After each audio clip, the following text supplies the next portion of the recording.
Okay, today we will go over life cycles of inode and FD data structures in Lustre. So this, I think, is most probably the last session on the basics. From next session onwards, you can go into any of the accelerators and learn about each accelerator over the next few sessions. Okay. So the scope is to discuss the life cycle of inode T and FTT, and both of these data structures use ref counting for ref counting for memory management between accelerators. So if there are any leaks, how to debug them also is something that we will discuss. So first one is the inode table. Each GLUSRFS process, be it client or server, will maintain an inode table at least in the top accelerator. So the top accelerator will actually create the inode tables on its children with its own LRU limit, etc. These inode tables will generally be valid as long as the process is available. So the life cycle, in the life cycle discussion, we won't be talking about the destroy part that much, I think. So I'll just give you a little bit of a code walkthrough about the inode table.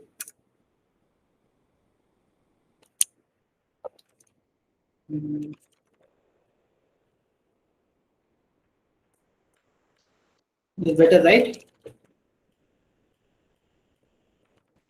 Yes, The yes. font size. Yes.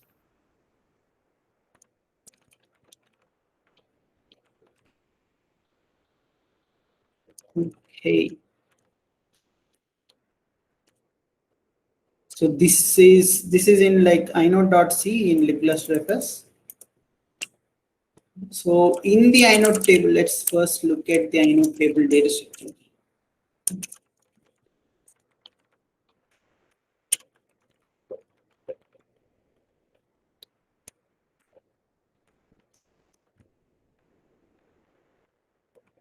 This is something that we saw a few sessions back, I think, but I just want to focus on a few things here that we will look at. So inode table inevitably has this entry information also. Entry is nothing but a directory entry.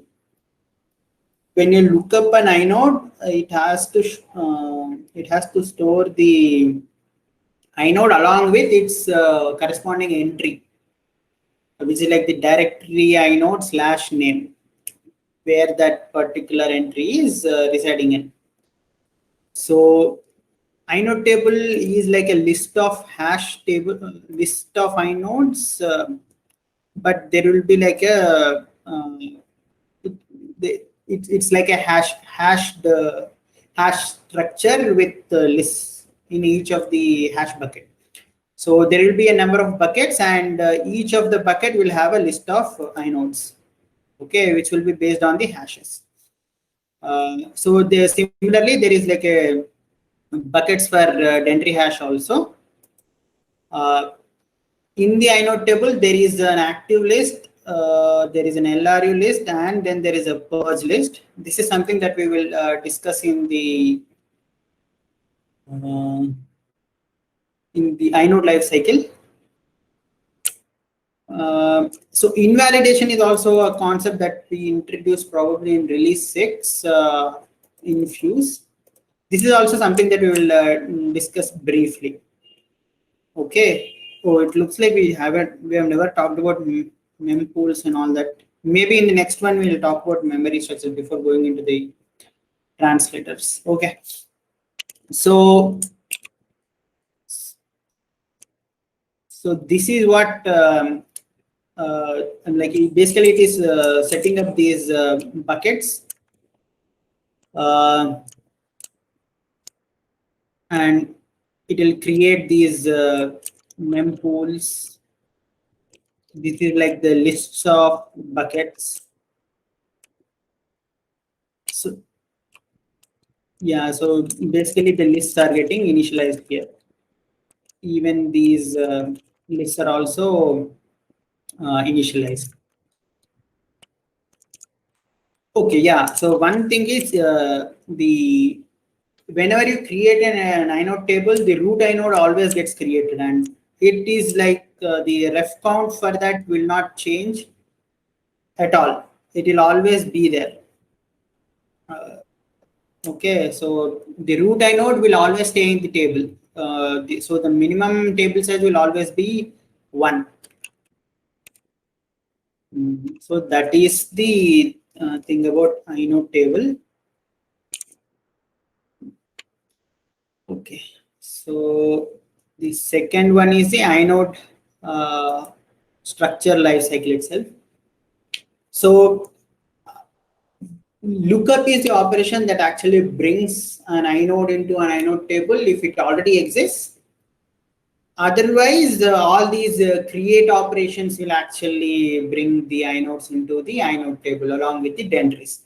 So whenever you create a file using either a touch, mknode, mkdir, or link, all these operations will lead to a new inode table, new inode structure to be added to the inode table.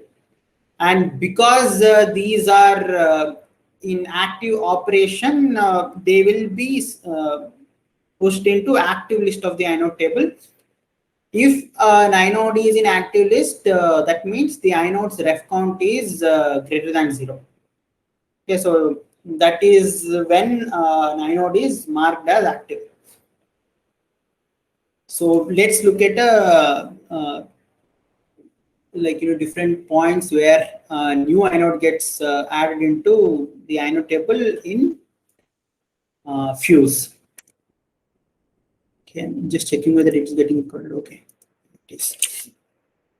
Right. I think we wrote the Fuse bridge.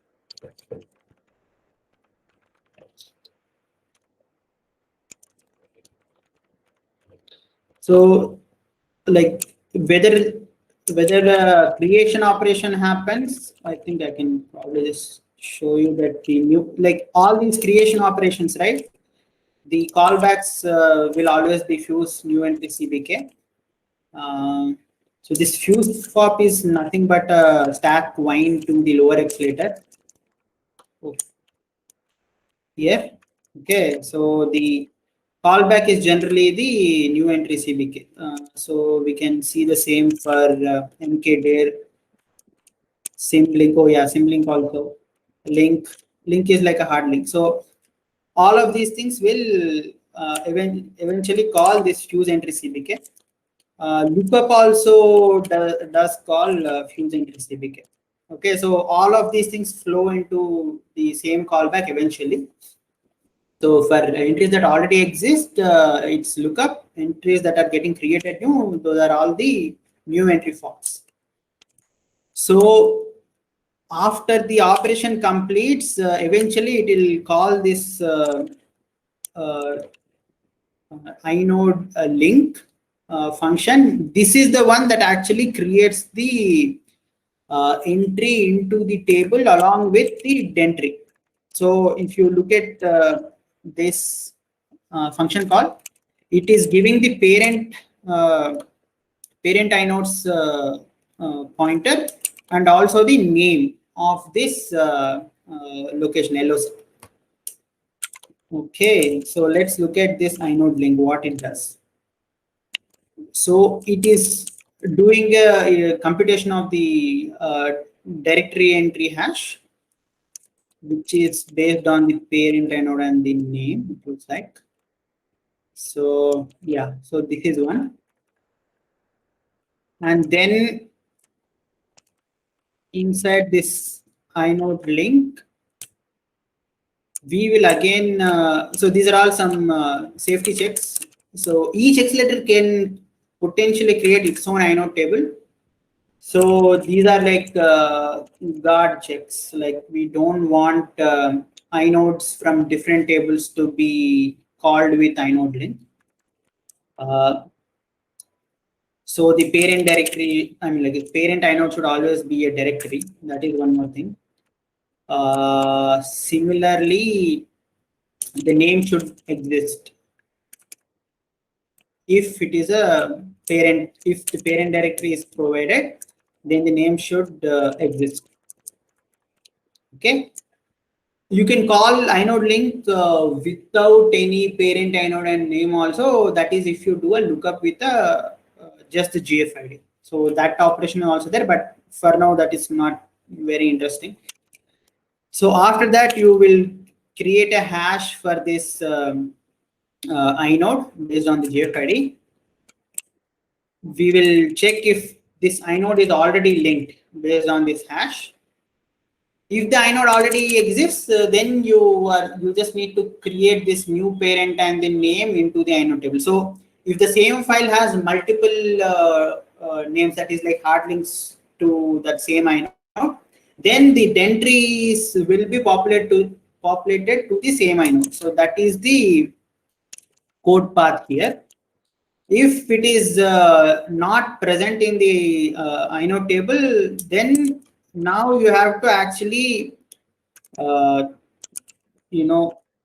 hash this inode into the inode, meaning it will be added to the inode hash based on the bucket. Bucket is represented by this hash that we computed. Once that completes, you can say that the inode is linked.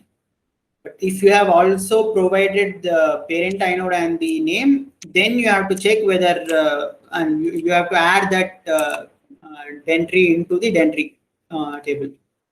So you will create a entry here. These are all like simple functions. You basically create the parent inode and name, and you also set the inode here. This is the inode. Yeah, and eventually, so this is like a safety check to see if there is any invalid call that can create a cycle in the entry table. This actually found some bugs, like maybe 1 or 2 bugs in my last 10 years of experience. Right, I've only seen this happen twice, but it does catch bugs when there are. So this is similar again, like the entry is added to the hash table. If there is an old entry, it gets destroyed. So, but yeah. So that is what happens in a inode link. So this is the main operation that actually is bringing in a new inode into the inode table. And we did not find the active part. One second. Maybe it is in this. No.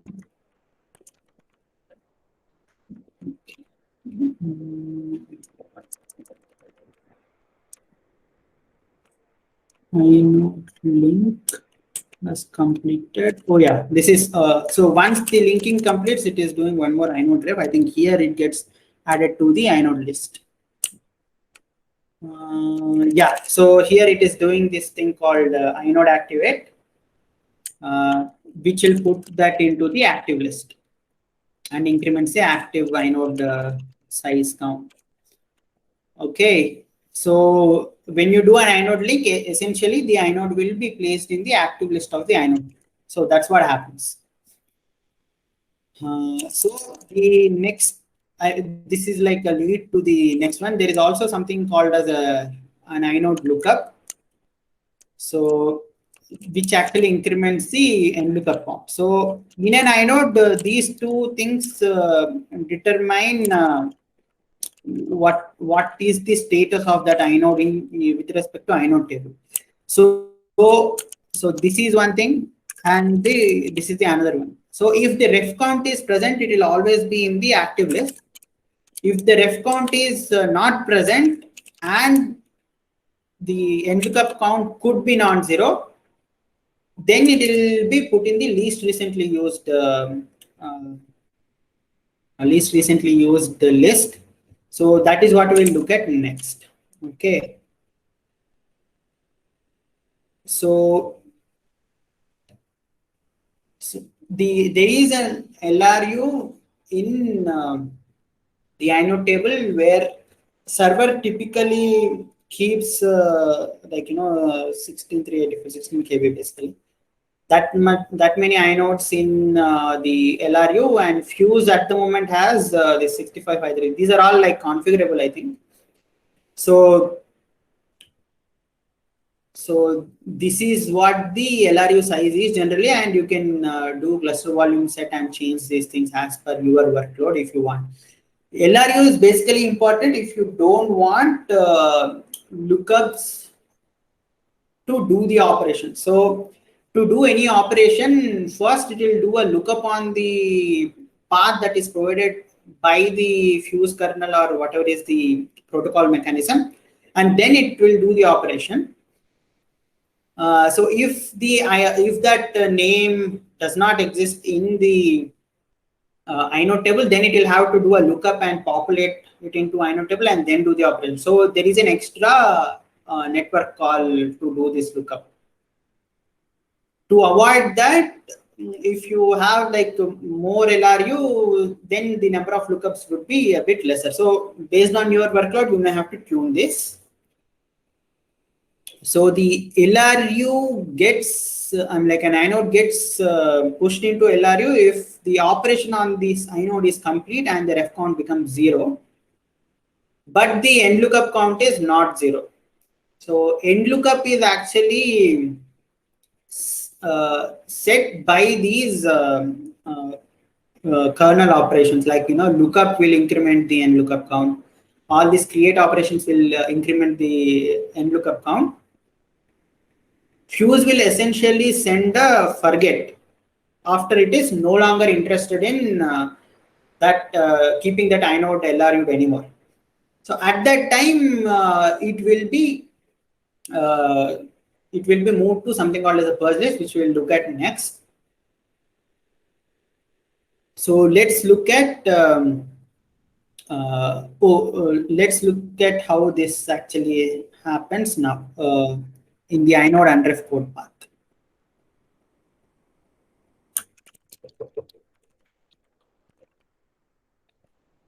So as I mentioned before, every time any accelerator wants to use an inode for its operations, it will call an inode ref. And once it is done using that inode, it will call an inode unref. So generally, when you do an inode unref, it will do a decrement of the ref count. But if that ref count becomes, so this is important. So for root inode, we don't do any ref unref because it has to always stay in the inode table. Okay, yeah. So this is where the decrement of the inode ref count is happening. And if you look at, let me also show the inode ref code. So we actually maintain this which accelerator is leading to this inode ref and which accelerator is doing the inode unref. Okay, so this is ideally this is not required, but we do this to make it easy to debug the ref leaks for inodes, or I don't know whether it is present for FDs also, but this is something that we have successfully used to identify leaks. Okay, so let's say if the ref count becomes 0. Okay, for now let's not concentrate on the invalidate list, that we will come to next. If the end lookup count becomes 0, like this is like the ref count is already 0. if the end lookup count is also zero, then it will be like, it has to be pushed into per list and all of that. Or it will directly destroy. I think it is directly destroying.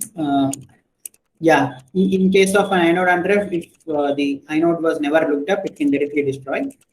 Otherwise, it will make this inode passive. Making the inode passive involves moving this inode into the LRU list. Okay, so we mark that inode to be in LRU. So if the entry is not hashed, it is destroying. But yeah, so this is one thing that actually happens in inode unref, and the inode will get pushed into the LRU. So there are the way Fuse client handles the LRU and the way the server accelerators handle the LRU is a little bit different, because Fuse actually is the end lookup count is set by the Fuse operations, right? We have seen that. Let's say Fuse new entry CDK. We go there, and all of these things, they are actually doing this inode lookup, which will increment this end lookup, right? These things will only be forgotten when Fuse sends the unref. Oh, sorry, forget on these inodes. So Fuse must keep these inodes in its LRU table. But what happens is, if for whatever reason, if the Fuse kernel is never sending the forgets, and let's say after a certain amount of time, the process memory of Fuse has increased by quite a bit, kernel may think that this particular process is consuming too much memory, and let me kill it if it needs some other memory for something else. So we used to face this problem. That was the reason why this concept of invalidation is introduced into Fuse cluster. So that is something that we will look at after the purges, but let's just keep this in mind. So in server, it is a bit different. So that also will look at something called as a pruning. 1 second, let me just show. Like once inode unref completes, it will call something called as prune. Okay, now let's go back to the slides, just discuss a little bit about when this purging will happen and come back to this code. So this is like the final place for most of the inodes where the inode is marked for LRU'd out. Like it is getting LRU'd out. Means it is going to be pushed away from the LRU also, because there are new inodes now that are occupying the top of the table kind of situation. So you can get into removal of this inode in two scenarios generally. One is when the entry is actually getting deleted. The other one is when the inode is getting LRU'd out. So in these two cases, you may get into these situations where the inode will have to be removed from the inode table. So now let's look at the inode, like the pruning process. So every time an inode unref happens, it is calling this inode table prune, right? So what it does is, it will see. So this was like the initial, like before Fuse support, our Fuse supported invalidation. At that time, this LRU limit was 0, which means the LRU limit is infinity. So you never had to worry about it in Fuse. But if the memory size goes to, becomes huge, then kernel may choose to kill this process. So now we have implemented it, the invalidation. So basically, as long as the LRU size is greater than the LRU limit, we remove these inodes from the LRU list. This invalidation we will check a bit later, but it is basically going to be removed from the LRU, and we are calling the same API inode retire, which actually will like unhash this inode, meaning it will remove this inode from the hash table also. It will be moved from LRU to purge list. Oh, so it is always getting moved to the purge list then. Okay, all right. So yeah, then at the end, we are going over all of these purge lists, and we are destroying each of these inodes. So this is like the forget calling with 0 basically means that this inode, whatever is the end lookup count, it doesn't matter, it will become 0. 0 forget with calling with 0 end lookup count has a special meaning. So if the end lookup count is 0, then we will set the end lookup count to 0 of the unknown. Otherwise, it will just decrement the end lookup count if it is non-zero. Then eventually it will call destroy. So here there is this concept of inode context free. So each accelerator in inode can store inode specific information pertaining to that accelerator in its context. So all that information will have to be forgotten. So for each accelerator that is there in the context, it will call a forget, and each accelerator generally implements a forget call. Like for example, if we go to A for forget, so it is storing some split branch horsing apparently, and eventually it is going to delete this inode context structure in this forget call. So each accelerator will do some cleanups in this code path, forget code path, and then the inode will be input will actually free the inode. So this is what happens in the purging. Now the invalidations. Yeah, so I think I've discussed this part where womb killers were happening, which was the reason why we introduced this invalidation. So let's go back to the pruning. Now let's say if there is a what is this invalidator function. So Fuse will actually register an invalidation function. So instead of directly purging them, it will lead to an invalidation into the Fuse. So what does it do? Basically, it will create a one second, if it is okay. So it is doing this break. So yeah, I think this is the one. So it will choose to send an invalidation on the inode. So we can't directly do a retire of the inode when Fuse kernel thinks that this inode is still there in the LRU. So it has to first send an invalidation to the kernel. So kernel notify kernel.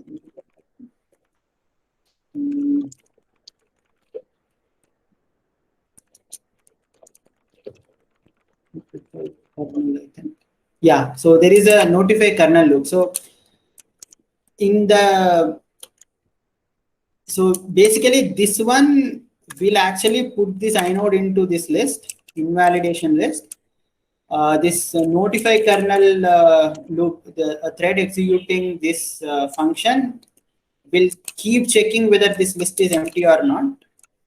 Whenever it is non-empty, it will take that and it will do a invalidation call. So it is basically sending a request to the Fuse kernel saying that please invalidate this inode.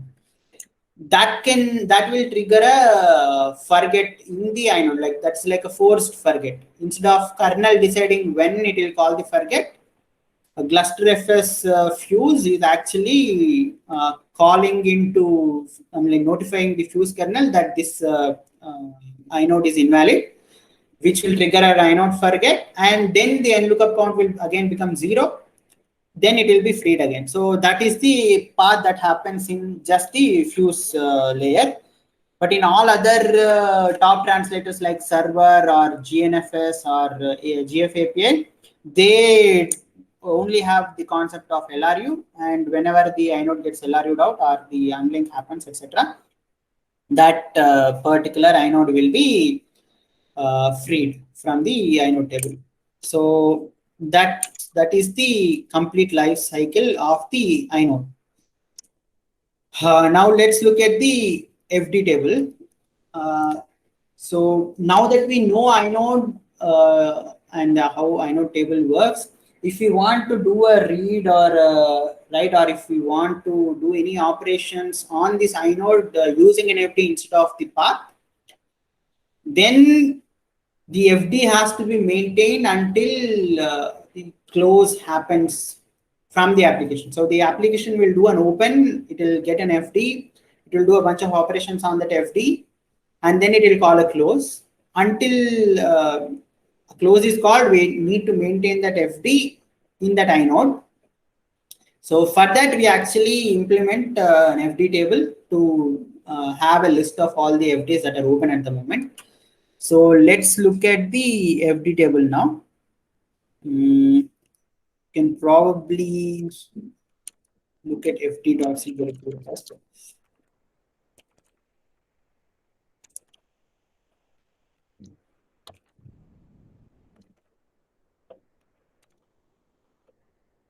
Okay, so initially, whichever accelerator needs to create this FD table. So at the moment, like Fuse and server are creating the FD tables.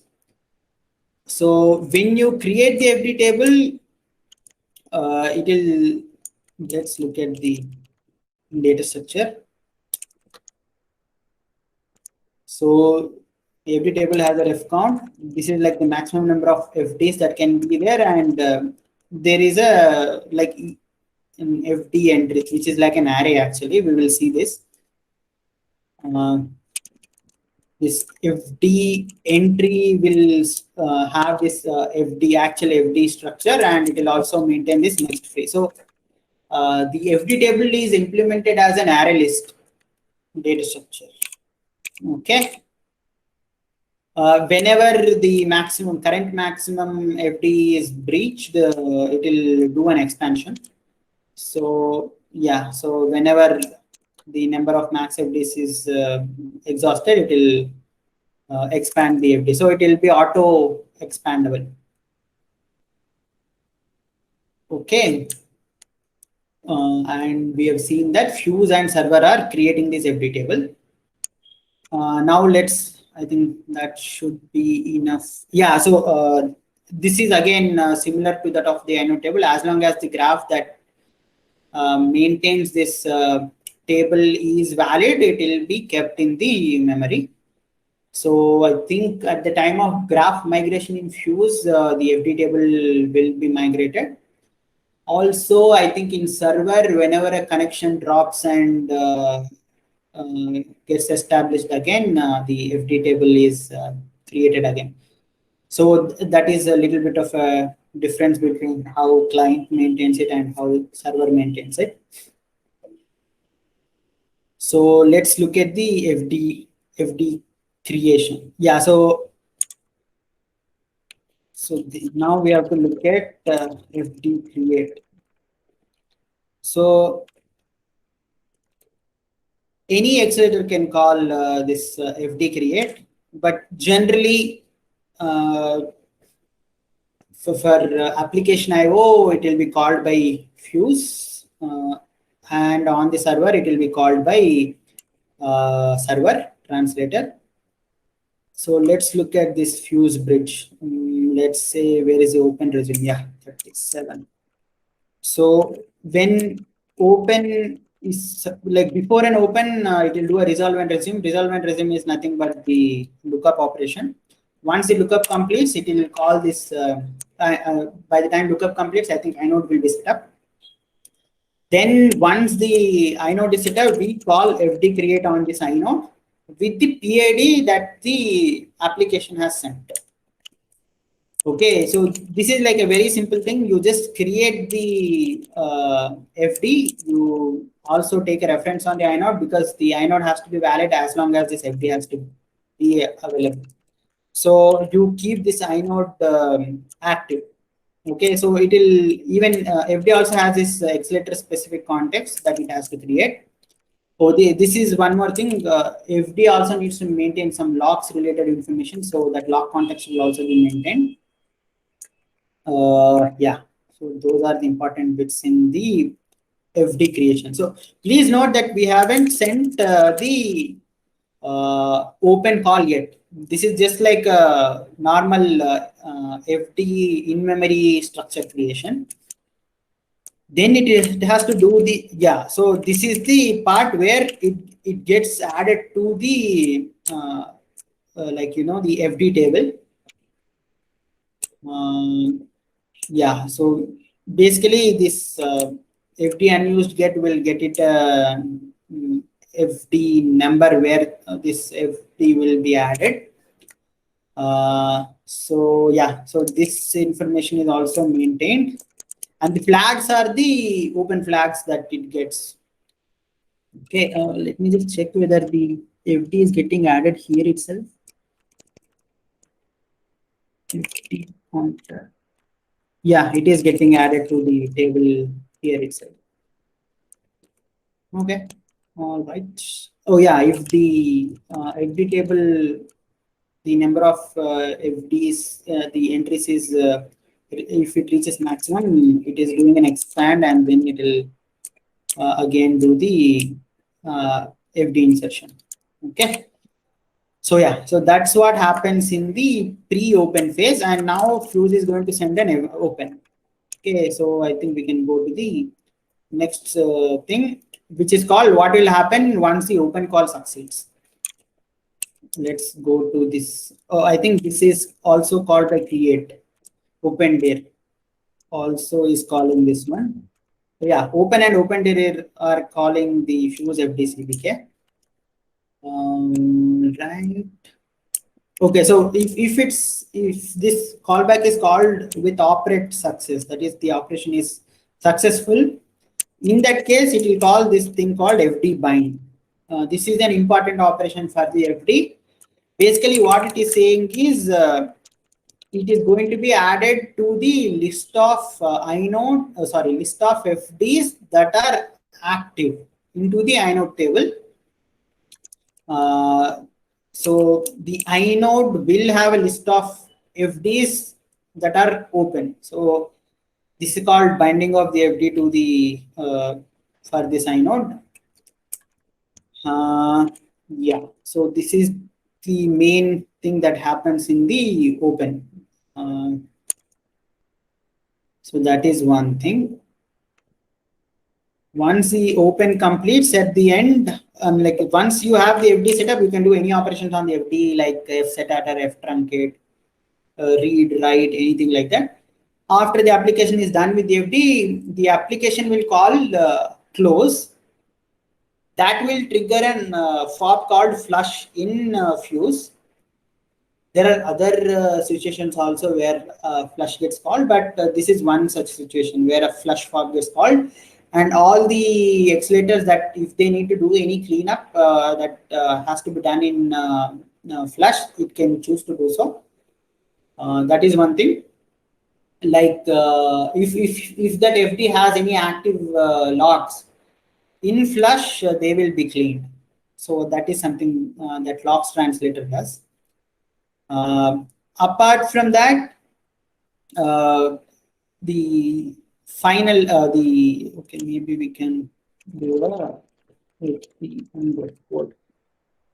so the ref count will actually become 0 at the end. and then it has to be also unbound, which is like it will, this part looks similar to that of inode. So because this bound is set, I think it will remove it from the inode list. Yeah, it is doing an FD count minus minus. Where is it removing the FD from the FD list? Okay, it is also doing the inode and ref. FD context. I'm just checking where that part happens. Maybe it happens in the FD list. Is there an FD list?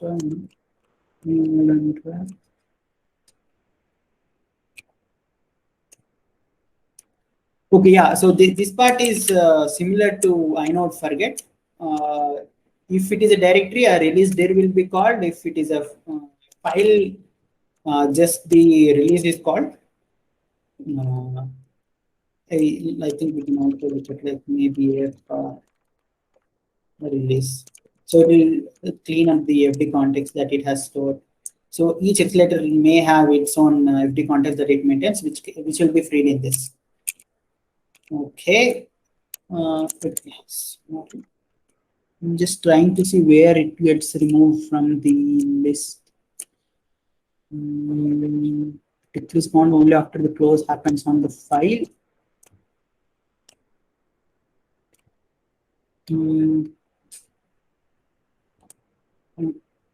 Okay.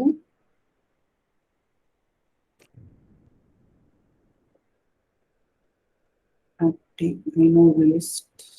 Okay, I think there is something extra that has to happen with it. I'm not able to find that. It has to be deleted from the inode list also, but I'm not able to find where that happens. Oh yeah, it is happening here. Yeah, it is happening here. Basically, it has to be removed from the inode's FD list. Okay. Yeah, so this is like the final thing that happens on an FD structure when a close happens. And basically everything that is happening in this is like opposite of what happens at the time of binding the FD or creating the FD. Yeah. Okay. Yeah. So this is one thing. Yeah, this is something that we have discussed. Oh, FD table entry is a relinquished. Where does that happen? Atomic decrement. Let's look at this.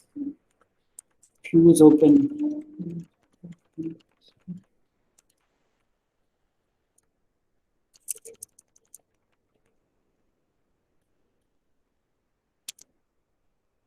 Oh yeah, so I think it calls this real50 put.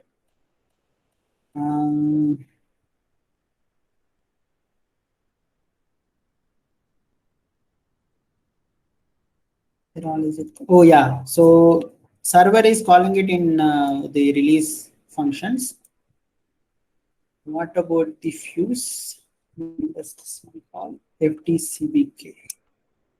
There are two cases. Huh? These are error conditions.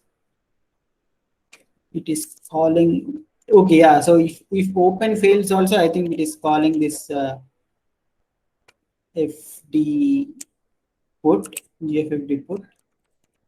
I'm not able to find where the same thing happens.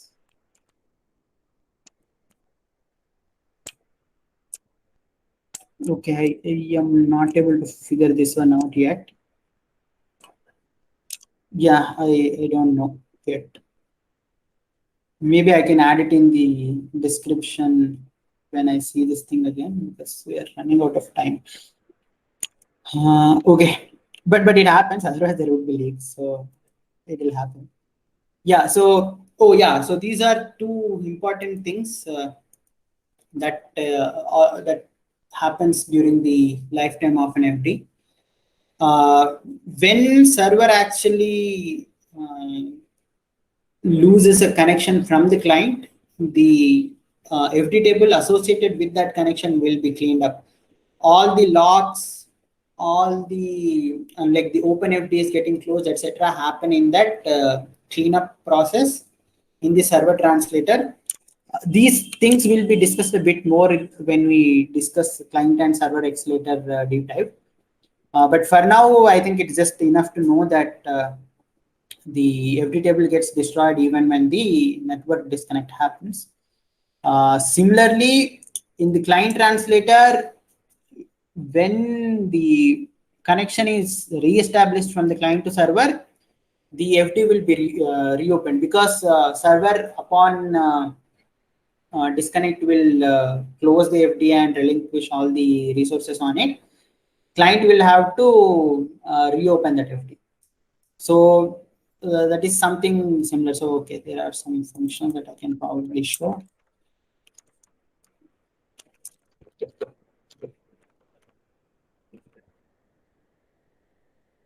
Yeah, so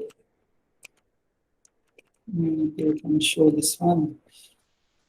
Yeah, so this connection cleanup is getting called when there is a disconnect.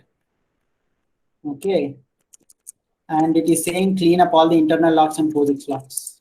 So that's what it will do in this function. So it will get the FD table and it will clean up all the FDs that are there. For each FD, there will be a cleanup called, which will take care of the cleaning up of that whole thing. So it will call the flush as if the close is happening. I think that is what it does. Yeah, it is doing a flush operation, and then at the end it will do the memory destruction also. Yeah, and for reopen, that is client post handshake at the moment. Yeah, so all the FDs that need to be reopened are added to this reopen list, and for each of them we actually do a reopen. So before the client is marked as up, all these reopen would complete in the client translator. So this is one more thing that happens in client. We'll discuss these things more in depth when we look at each of these editors, but I just wanted to give a brief for what happens in these two. Yeah, so this is one more important thing. Let's say if you are experiencing some leaks in the inodes or the FDs, I don't know if the FD contents gets printed or not yet, but we can print this one again. So if we take a state dump, I think client translator by default doesn't print this, but server translator does. So let's say by 7. Okay, so when I took the state dump, for this particular inode, the refs are held by this translator. So for each accelerator that actually holds references, it will print such a list. Let's see if there are any with multiple. Maybe some IO threads would be there. So yeah, so it looks like server has done 5 references and IO threads has done 3 unrefs. So whenever you see something that is that should not be here, you should like take a look into like what exactly is going on for that particular accelerator. So it will localize your search into which accelerator is actually taking the ref but not doing an unref. So there are some code paths where the initial creation etc. happens at the top accelerator, but only the unref may happen at the end. So that is why you see something negative in the state dump. But this is one mechanism using which you can debug the ref leaks. Yeah, so that is something that I wanted to show. Okay, I think that is all I have for this one. Any doubts, guys?